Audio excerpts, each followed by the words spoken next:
आपके सामने एक छोटा सा डिफरेंस है जो कि स्टैंडर्ड कॉस्टिंग और बजटरी कंट्रोल के ऊपर है। ठीक है, काफी ज्यादा अच्छा और काफी इंपॉर्टेंट आप लगा सकते हो उसको।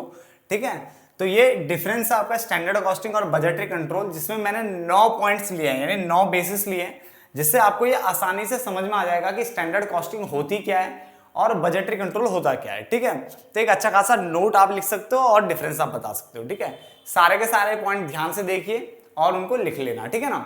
सबसे पहले बात करते हैं इनकी मीनिंग की। किसकी बात करते हैं? मीनिंग की। तो the costing method in which evaluation of performance, यानी ये एक ऐसा कॉस्टिंग का मेथड है, जो कॉस्ट की जो बुक होती है, जो कॉस्टिंग जो आपका प्रोसेस है, जो काम है, ठीक है, उस कॉस्टिंग का एक ऐसा मेथड है ये, ठीक है, जिसमें इवैल्यूएशन होता है। इवैल्यूएशन किसका? परफॉर्मेंस का इवैल्यूएशन, ठीक है, होता है। एंड एक्टिविटी जो डन होती है by making a comparison between actual cost and standard cost. देखो क्या लिखा हुआ है, यानी इसने बोला the costing method in which evaluation of performance and activity is done, यानी एक ऐसा कॉस्टिंग का मेथड है जिसमें परफॉर्मेंस को इवैल्यूएट किया जाता है, उसको मूल्यांकन किया जाता है, ठीक है, और एक्टिविटी की जाती है, डन होती है by making a comparison. Comparison करके बोलो आप, ठीक है, इसमें कंपैरिजन किया जाता है किसका? एक्चुअल कॉस्ट का स्टैंडर्ड कॉस्ट के साथ। यानी यहां पे एक्चुअल कॉस्ट को स्टैंडर्ड कॉस्ट, यानी जो आपने फिक्स की थी ऐसी कॉस्ट के साथ क्या होता है यहां पे कंपेयर किया जाता है। जबकि इसने बोला बजटरी कंट्रोल में क्या होता है, एक ऐसा सिस्टम है इन विच बजट्स आर प्रिपेयर्ड, जहां पे बजट बनाए जाते हैं, ठीक है, और कंटिन्यूअस कंपैरिजन, और लगातार यहां पे भी कंपैरिजन किया जाता है, ठीक है, आर मेड बिटवीन किसके बीच में? एक्चुअल फिगर्स और बजटेड फिगर्स, यानी एक्चुअल में क्या आया है और हमने बजट क्या बनाया था, ठीक है ना, टू अचीव डिजायर्ड रिजल्ट, ताकि हम अपना जो डिजायर्ड रिजल्ट है, जो हमने सोचा हुआ रिजल्ट है, उसको हम अचीव कर सके। देखो बोलना क्या चाहते हैं, ध्यान से समझने की कोशिश करो। अगर हम स्टैंडर्ड कॉस्टिंग की बात कर रहे हैं तो ये कॉस्टिंग का एक मेथड है जिसमें परफॉर्मेंस को इवैल्यूएट किया जाता है, यानी परफॉर्मेंस का मूल्यांकन किया जाता है, उसको देखा जाता है कि वो सही परफॉर्मेंस अच्छी है या नहीं है, ठीक है, जहां पे एक्टिविटी डन होती है बाय मेकिंग अ कंपैरिजन, यानी कंपैरिजन करके। किसका कंपैरिजन करना है? एक्चुअल कॉस्ट को स्टैंडर्ड कॉस्ट के साथ यहां पे कंपेयर किया जाता है। जबकि यहां पे बजट्स बनाए जाते हैं। क्या बनाए जाते हैं? बजट्स बनाए जाते हैं, और फिर साथ ही साथ कंटिन्यूअस क्या कंपैरिजन होता है, ठीक है, किसके बीच में? एक्चुअल फिगर्स और budgeted figures to achieve the desired result, ताकि हम डिजायर्ड रिजल्ट को अचीव कर सकें, जो हमने सोचा है उस रिजल्ट को हम अचीव कर सकें। क्लियर हो गया? पॉइंट नंबर 2, टेक्निक की बात करें तो स्टैंडर्ड कॉस्ट जो है वो बेस्ड ऑन टेक्निकल इशू, यानी स्टैंडर्ड कॉस्ट किसके ऊपर बेस्ड होती है? टेक्निकल इशू के ऊपर, क्या है, इश्यूज के ऊपर बेस्ड होती है। जबकि जो बजटरी कॉस्ट होता है ये किसके ऊपर बेस्ड होता है? हिस्टोरिकल डेटा के ऊपर बेस्ड होता है and adjusted to the figure. क्या लिखा है? And adjusted to the figure, और इनको क्या एडजस्ट किया जाता ताकि फ्यूचर के लिए फोरकास्टिंग की जा सके, फ्यूचर के लिए प्लान बनाया जा सके। तो बात को समझना क्या कह रहा है। स्टैंडर्ड कॉस्टिंग क्या बोला हमने? एक कॉस्टिंग का मेथड है जिसमें परफॉर्मेंस को इवैल्यूएट किया जाता है, ठीक है, और एक्टिविटी डन होती है बाय कंपेयरिंग, है by making a comparison between actual cost and standard cost. जबकि यहाँ पे बजट प्रिपेयर किए जाते हैं और साथ साथ कंटिन्यूअस कंपैरिजन किया जाता है किसके बीच में? एक्चुअल फिगर्स और बजटेड फिगर्स के बीच में कंपैरिजन किया जाएगा ताकि आप अचीव कर सको क्या? Desired result. अगर हम बात कर रहे हैं टेक्निक की तो स्टैंडर्ड कॉस्ट बेस्ड होती है टेक्निकल इश्यूज के ऊपर, जबकि बजटरी कॉस्ट जो होती है वो हिस्टोरिकल डेटा के ऊपर बेस्ड होता है and adjusted to the figure, और उसको धीरे धीरे के फिगर में एडजस्ट किया जाता है ताकि फ्यूचर के लिए फोरकास्टिंग की जा सके।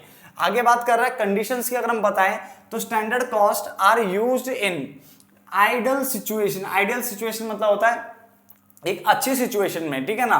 तो अगर आपके यहाँ सिचुएशन अच्छी है, कंडीशन अच्छी है, तो वहां पे जो है स्टैंडर्ड कॉस्ट अप्लाई किया जाता है। मगर बजट तब बनाए जाते हैं, बजट बनाए जाते हैं और यूज किए जाते हैं डाइवर्स कंडीशंस के लिए। जब आपके यहाँ एक जैसी कंडीशन नहीं है, अलग अलग कंडीशंस है, अलग अलग सिचुएशंस है, तो ऐसी सिचुएशन को, ठीक है, फेस करने के लिए क्या है भाई? बजट बनाए जाते हैं। तो बजट जो है वो डाइवर्स सिचुएशन के लिए है। जब सिचुएशन आपकी अलग अलग हो जाती है तो ऐसे केस में क्या है? बजट बन रहे हैं। बट अगर आपकी सिचुएशन आइडियल है, एक जैसी है, नॉट चेंजेबल, ज्यादा चेंज नहीं आ रहा है, तो समझ लो उस केस में आपका क्या बनेगा?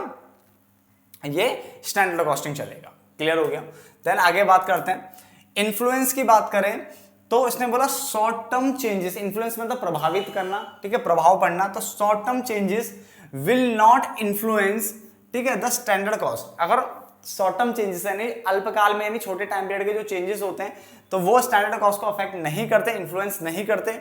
जबकि ये लिखा हुआ है विल बी शोन इन, अगर शॉर्ट टर्म कोई चेंजेस है तो आपको उसको शो करना पड़ेगा किसमें, बजटेड कॉस्ट में। कहां पे, बजटेड कॉस्ट में उसको शो करना पड़ता है। देन आगे बात करता है कंपैरिजन की, तो यहाँ पे कंपैरिजन होती है एक्चुअल कॉस्ट को स्टैंडर्ड कॉस्ट के साथ, एक्चुअल कॉस्ट को स्टैंडर्ड कॉस्ट के साथ यहाँ पे कंपैरिजन किया जाता है, जबकि यहाँ पे एक्चुअल फिगर्स को बजटेड फिगर्स के साथ क्या करते हैं, कंपैरिजन करते हैं। देन उसके बाद पर यूनिट की बात करें तो स्टैंडर्ड कॉस्ट को आप कैलकुलेट कर सकते हो पर यूनिट बेसिस पे, किस बेसिस पे, पर यूनिट बेसिस पे इसको कैलकुलेट किया जा सकता है, जबकि जो बजटरी कॉस्ट है इसको पर यूनिट बेसिस पे कैलकुलेट नहीं कर सकते बेटा, ये टोटल बेसिस पे होता है। किस बेसिस पे होता है, टोटल बेसिस पे होता है, ठीक है, ये वाला। यहां तक समझ में आ गया। तो हमने कितने पॉइंट पढ़ लिए, 2 3 4 5 6 पॉइंट हो गए, ठीक है। यहां तक तो आपको समझ में आ गया होगा। मैं एक बार और रिपीट कर रहा हूं ताकि आपको यहीं पे याद हो जाए बेटा, ठीक है ना। उसके बाद अगले 3 पॉइंट उसके बाद बताऊंगा। तो स्टैंडर्ड कॉस्ट में मैंने कहा स्टैंडर्ड कॉस्ट कॉस्टिंग का एक ऐसा मेथड है जिसमें परफॉर्मेंस को इवैल्यूएट किया जाता है, ठीक है। साथ ही साथ एक्टिविटी डन होती है by making a comparison between, आप कंपैरिजन करके देखते हो उसमें किसका, एक्चुअल कॉस्ट को स्टैंडर्ड कॉस्ट का कंपेयर किया जाता है। बट यहाँ पे बजट बनाए जाते हैं और साथ ही साथ कंटिन्यूअस कंपैरिजन होता है, ठीक है ना, किसके बीच में, एक्चुअल फिगर्स का बजटेड फिगर्स के बीच में, ताकि आप डिजायर्ड रिजल्ट को अचीव कर सको।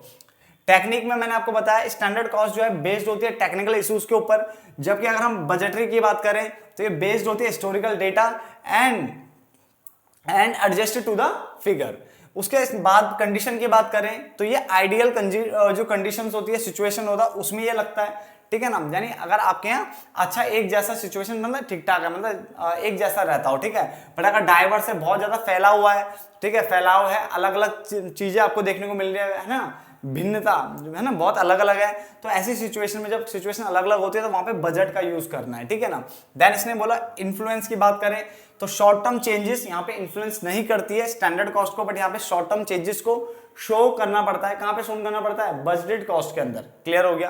देन मैंने कहा कंपैरिजन, यहाँ पे एक्चुअल कॉस्ट का स्टैंडर्ड कॉस्ट के साथ कंपैरिजन होता है, जबकि यहाँ पे एक्चुअल फिगर्स का बजटेड फिगर्स के साथ कंपैरिजन होता है। उसके बाद पर यूनिट पे, तो स्टैंडर्ड कॉस्ट को उसने बोला पर यूनिट पे कैलकुलेट किया जा सकता है, बट यहाँ पे इसको पर यूनिट बेसिस पे कैलकुलेट नहीं किया जा सकता क्योंकि ये टोटल बेसिस पे होता है। यहां तक समझ में आ गया। देन आगे मैंने बोला टाइम ओरिएंटेशन की अगर हम बात करें तो उसने बोला ये ज्यादा कंसर्न्ड है, इट इज मोर कंसर्न्ड, ठीक है, विद हिस्टोरिकल कॉस्ट, ये हिस्टोरिकल कॉस्ट से ज्यादा जुड़ा हुआ है, एंड वेरिएंस एनालिसिस, ठीक है। तो ये किससे मतलब मेनली रिलेटेड किससे, इसने बोला ये अगर हम बात करें तो ये आपका more concern with historical cost, ठीक है, हिस्टोरिकल कॉस्ट से, और साथ साथ वेरिएंस एनालिसिस की यहाँ पे हम वेरिएंस के बारे में पढ़ते हैं, मटेरियल वेरिएंस, लेबर वेरिएंस, इस टाइप की चीज यहाँ पे पढ़ी जाती है, तो ये इससे रिलेटेड है।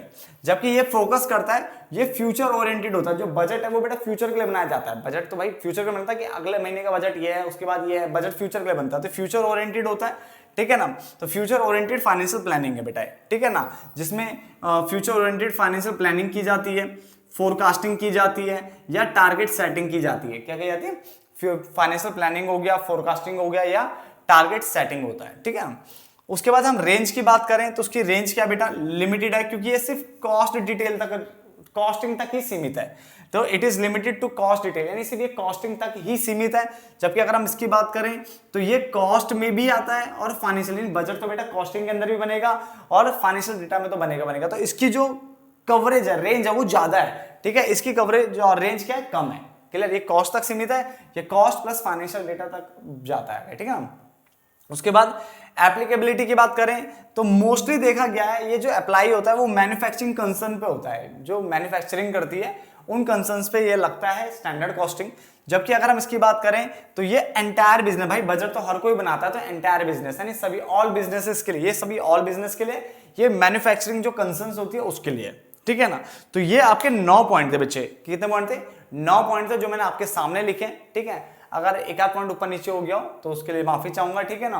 बाकी 9 के 9 पॉइंट से आपको जो अच्छे लग रहे हैं, कोई से भी 6 पॉइंट आप लिख सकते हो और उनको याद कर सकते हो, ठीक है ना, ताकि आपके लिए क्या डिफरेंस लिखना आपके लिए आसान हो जाए। तो आप 6 या 7 पॉइंट कर लो, जरूरी नहीं आप 9 के 9 करो, ठीक है ना। चलो, धन्यवाद दोस्तों।